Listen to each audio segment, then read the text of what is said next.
Apresento o livro Cartas do Coração, psicografado por Francisco Cândido Xavier. Mensagem: Espiritismo e Trabalho. Comunicação dirigida ao Centro Espírita Aliança do Divino Pastor. De Emmanuel.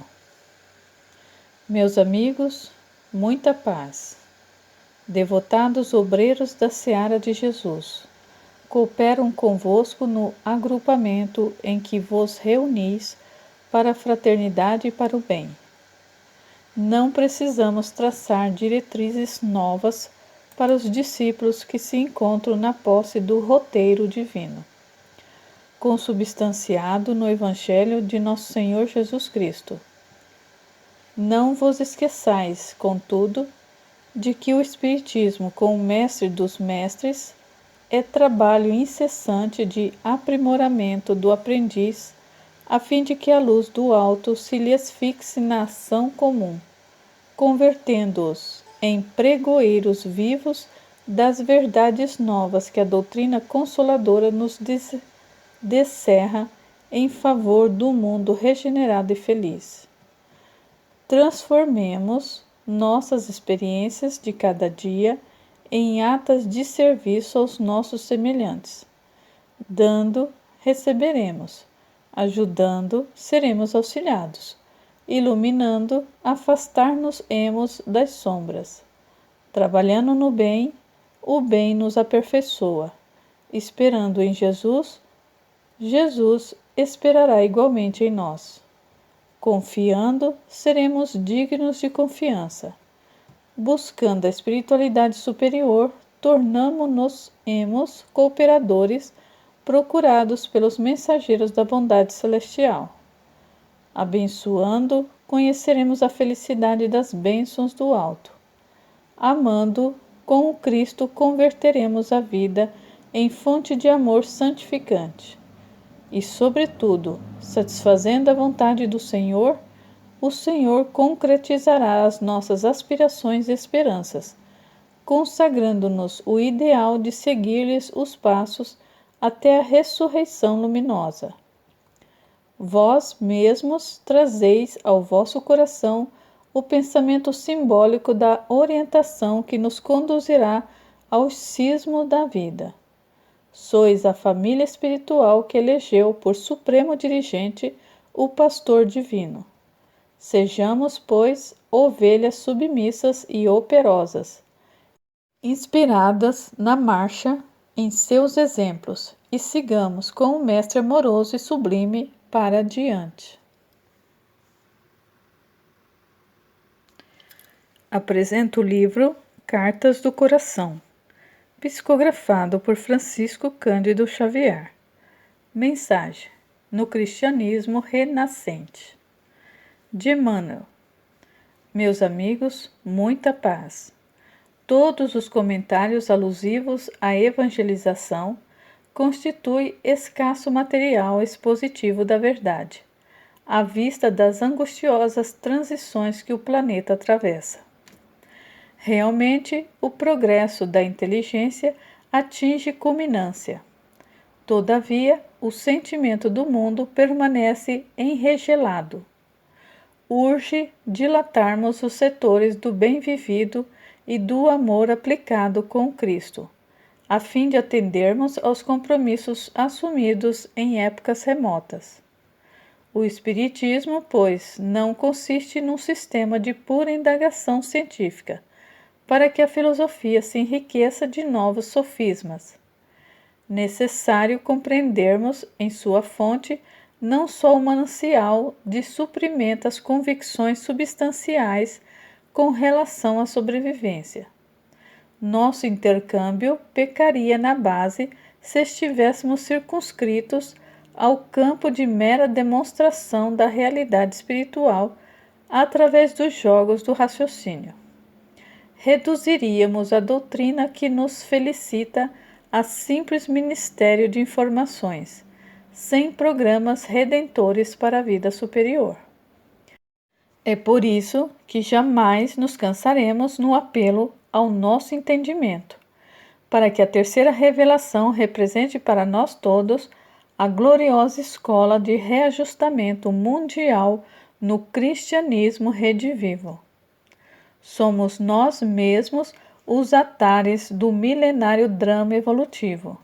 De século a século, revezamo-nos no trabalho retificador, intentando o empreendimento da salvação final.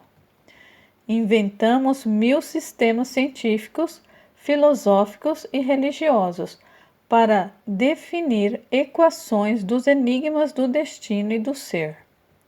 E embora nossos conclaves políticos e acadêmicos a se repetirem anualmente através das eras, rematamos sempre as iniciativas das dolorosas e sangrentas aventuras da guerra. Dominam-nos ainda, considerando coletivamente o problema, o ódio e o orgulho, a discórdia e a vaidade, com o seu velho cortejo de misérias, que permutam a máscara de civilização em civilização. Em verdade, porém, se temos sido tolerados pela clemência divina no curso do tempo, é imperativo reconhecer que as leis universais não foram criadas inutilmente. Vivemos em razão disso, torturante período de refazimento e restauração, dentro do qual nossos sentimentos são convocados automaticamente à percepção e aplicação do cristianismo, nos mais comezinhos atas da experiência humana. Obrigação essa que somos compelidos a cumprir, se não quisermos sossobrar nas tragédias coletivas de que o nosso século se represa. Em outras zonas da Terra, o Espiritismo ainda não conseguiu alcançar as suas finalidades e objetivos. A curiosidade, que é sempre benéfica quando se alia ao trabalho e ao respeito, mas que é sempre ociosa e perdulária quando não se submete aos impositivos do serviço nobre. Converte-nos um movimento renovador em puro domínio de consulta indesejável a plano invisível, como se trouxéssemos a detestável tarefa de suprimir as experiências e lições aos aprendizes. A especulação é a única atividade que aí prevalece, eliminando-nos precioso ensejo de cooperação para o reajustamento que o planeta reclama.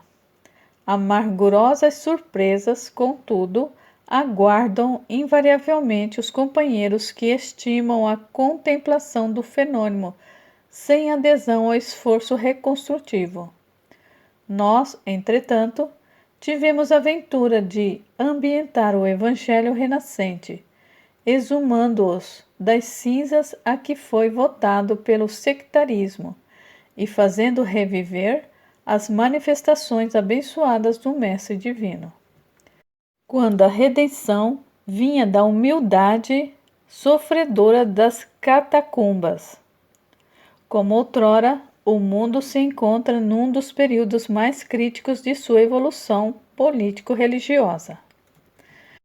Antigamente, o patriciado romano se sentia suficientemente forte para afrontar a tormenta, mas no fundo não conseguiu forrar-se as consequências funestas do espírito odioso de dominação indébita. E hoje, enquanto poderosas nações da terra presumem exercer funções de hegemonia, eis que a renovação compulsória do mundo exige o devotamento daqueles que se ligam a Deus, através do caráter enobrecido pela fé e pela virtude. Com semelhante enunciação, não desejamos de modo algum invadir a seara de vossas ações no campo evolutivo. Não fomos, vós e nós outros, convocados à mordomia dos bens que se transferem de mão em mão no tesouro perecível da terra. Recebemos o ministério da luz espiritual e não podemos esquecer que se milhões de irmãos nossos podem recorrer à palavra direito nos círculos do mundo, A nós todos cabe com Jesus o dever, simplesmente o dever de servir em seu nome sem exigências. Estejamos, pois, atentos às obrigações que nos foram deferidas. Iniciemos cada dia novo trabalho de evangelização em nós mesmos, estendendo essa atividade aos que nos cercam. A doutrina abre-nos gloriosas portas de colaboração fraternal. Perdendo na esfera da posse transitória, ganharemos sempre nas possibilidades de conquistar a luz imperecível. Não duvideis.